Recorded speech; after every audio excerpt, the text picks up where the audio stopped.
Has been over to see Sinead at the Fame Academy. Frances Gorman caught up with her as she rehearsed for tonight's show. Only hours to go and the Fame Academy team is gearing up for tonight's big show. 22-year-old Sinead Quinn from Fermanagh has everything to sing and play for. She has worked hard for 10 weeks and now the tension rises even higher in the final countdown. It's Sinead!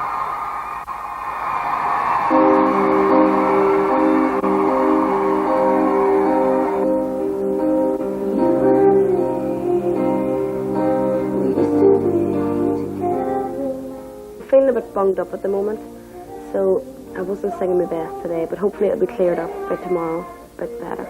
I'm feeling ready for it, to be honest. It's been a long 10 weeks of hard work and I'm feeling ready. I'm going to give it everything and hope for the best.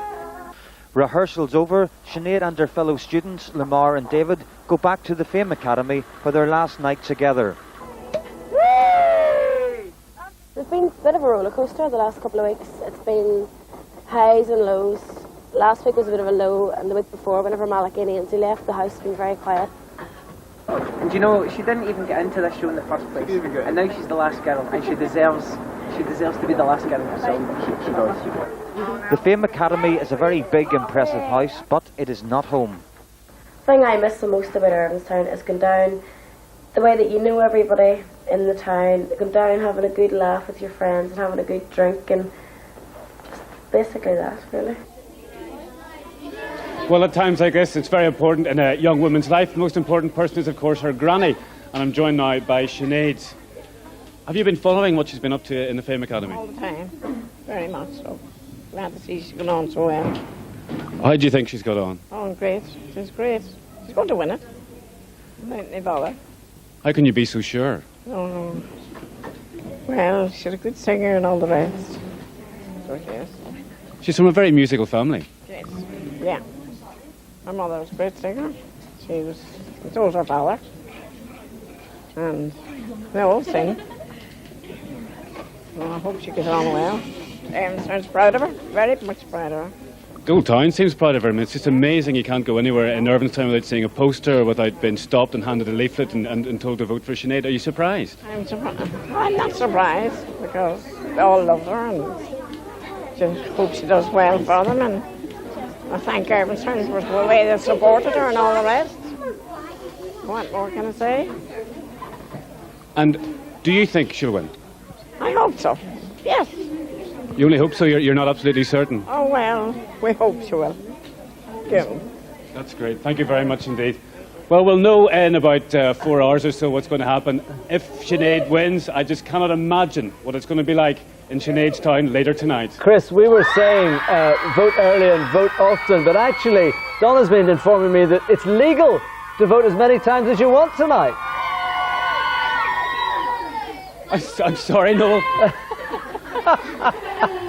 That's tough being a superstar, Chris, I tell you. No, but is that right? You can actually vote as many times as you like, and remember the number to call to vote for Sinead is 09011 980012. That's 09011 980012. You can see it on the screen there. The number has magically appeared, so get bashing those phones immediately, and I think it's about 10:30 that we'll know the result. They'll come back for a special update on BBC One, so vote.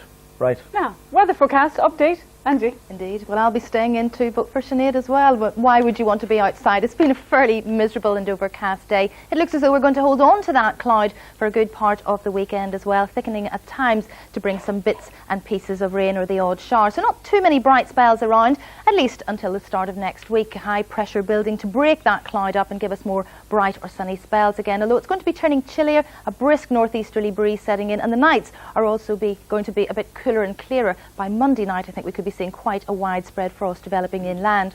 But at least today it hasn't been as cold as some recent days, with the winds a good bit lighter, but unfortunately we have had a lot of low cloud feeding in throughout the day, and I think for many of us that's going to stay through the night as well. A lot of mist and murk and the threat of a few coastal showers. But I think we could still see a few clear spells developing, and in that event we could get some dense patches of fog forming, and if they don't, well, some frost or ice is possible, particularly in central and western areas down close to freezing, but many places staying above that, 4 or 5 towards the east coast. So not not a great night either way if you're out and about, as Philip West suggests, not good on the roads. Not because of the showers, if you get caught in some of that mist and fog, the visibility could be pretty poor, so you will have to watch out for that. Now, some of it lingering into tomorrow, a lot of low cloud, another fairly dull day with the threat of the odd shower, particularly in the east, maybe the odd bright spell getting through in parts of the west, and here temperatures will maybe rise to around 7, not too bad for this time of year. Much the same across the rest of Ireland, northern and eastern parts in particular fairly dull with a few showers, the best of the brightness in the west, and likewise on Sunday the best brightness in the northwest, cloudier elsewhere. Those showers may be becoming prolonged in the east and particularly the southeast. Have a good weekend. Andrew, thank you. We leave you as always with a look at our headlines. The UDA feud has flared up with a series of attacks in Belfast. And elsewhere, 6 people have been arrested after a disturbance on board a charter flight forced the captain to make an emergency landing at Cardiff. Okay, that was BBC Newsline. We hope to be live in Irvinstown about 10:35 tonight. We might just be in time for the result. Keep tuned for now. Bye-bye. Bye-bye.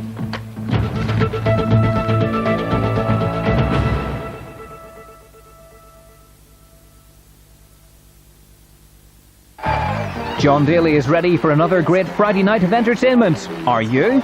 Northern Ireland's favourite jump jockey Tony McCoy drops in for a chat, and John Barton makes the trip from Albert Square to Belfast to enjoy the crack. There's also music from Brian Kennedy and Feeder. With another wife-carrying semi-final and the chance to find out who you voted as the Karaoke Series champion, it's another show you can't afford to miss.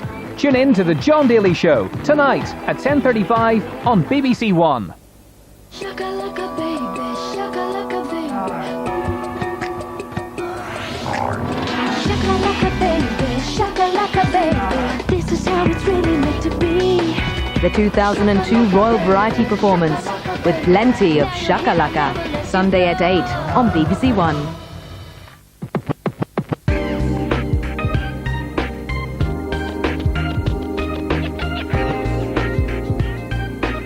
Hello and a very warm welcome to Friday evening here on BBC One Northern Ireland, where right now it's a question of sports.